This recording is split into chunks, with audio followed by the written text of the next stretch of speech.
बहुत सावधानी से कथा सुनिएगा और अपने चित्त में उतारिए।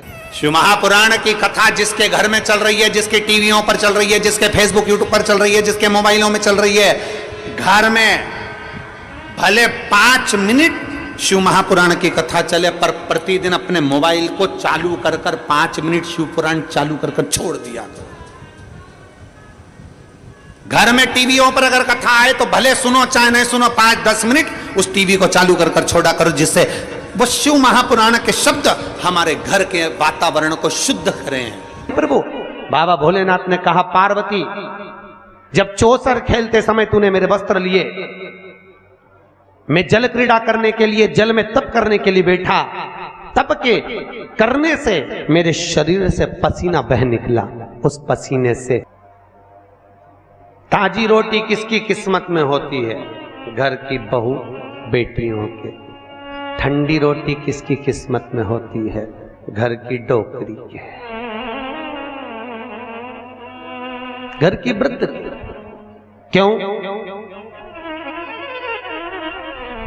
मां भले रसोई घर में नहीं जाती, पर रसोई घर में प्रत्येक सास, आप भी सास होगी, प्रत्येक सास घर में बहू जब भोजन बनाती है तो एक बार सास घर में राउंड लगा कर आती है, चौके में देख कर आती है डब्बे में रोटी कितनी बची है, डब्बे में रोटी कितनी बची है। क्योंकि बहू अगर ज्यादा रोटी होगी तो उठाकर गाय को डाल देगी, तो जब सास जीमने बैठती है तो कहती है बेटा मुझे वो ठंडी रोटी ला दे। क्यों? सास को मालूम है ना बहू खाएगी, ना बेटा खाएगा, ना पति को खान दूंगी और ना कोई खाएगा, आखिरी में वो गाय के मुंह में चली जाएगी और इतनी रोटी बहू फेंकेगी, दिल मेरा दुखेगा। तो घर की बूढ़ी माँ कहती है मुझे ठंडी अच्छी लगेगी, कड़ी के साथ, दाल के साथ मैं ठंडी रोटी खा लूंगी, ला दे दे। और बहू ने ठंडी रोटी लाके मम्मी को दे दी, माँ ने खा ली। उसी तरह क्या शंकर भगवान को अमृत प्रिय नहीं था? अरे बोलो तो, था ना प्रिय। अगर देवताओं को अमृत अच्छा लग रहा है तो भोलेनाथ जी को भी अमृत अच्छा लग रहा है, पर शंकर भगवान ने सोचा अगर मैं अमृत पीऊंगा तो विष कौन पिएगा? इसलिए एक काम करता हूं, तुम सब गर्म रोटी खाओ, मैं ठंडी खा लेता हूं। इसी को कहते हैं महादेव। और मेरे भारत की भूमि की जो वृद्ध माताएं हैं, भारत के भूमि की जो बूढ़ी बूढ़ी माँ हैं, ये भी महादेव से कम नहीं है, जो रोज घर में विष को धारण कर रही है, रोज घर में कुछ ना कुछ घूट पी रही है। घूट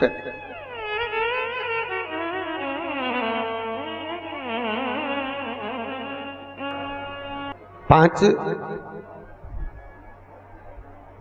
बेटियों का चरित्र यहां वर्णन किया। अंधकासुर मां जगतजननी के सम्मुख में पहुंच गया, माता के सामने।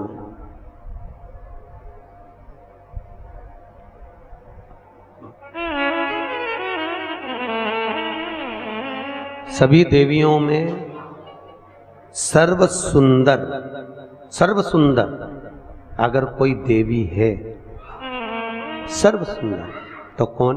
मां जगतजननी जगदम्बा। आपके यहाँ पर नवरात्रि में देवी बैठती है? अगर देवी जी की मूर्ति भी बैठती होगी ना तो आप उसको देखते रह जाओ, इतनी सुंदर मां की मूर्त होती है। और तेरी प्रतिमा इतनी सुंदर, तू कितनी सुंदर हो। सोचो, मां की मूर्त इतनी सुंदर है तो मां कितनी सुंदर है, कितना सुंदर। जगदम्बा भवानी को देखा, अंधकासुर ने देखकर भवानी मैया के सम्मुख में खड़े होकर कहा, अरे ये ओगड़ी भस्मी रमाने वाला, जटा जूट बांधने वाला, उसको पति बनाकर बैठी हो, मुझे देखो, इतना तो मां से कहना था। और उसी समय भोलेनाथ जी को क्रोध आ गया, क्रोध, शिव को क्रोध आया और बाबा भोलेनाथ ने उसी समय पर अंधकार।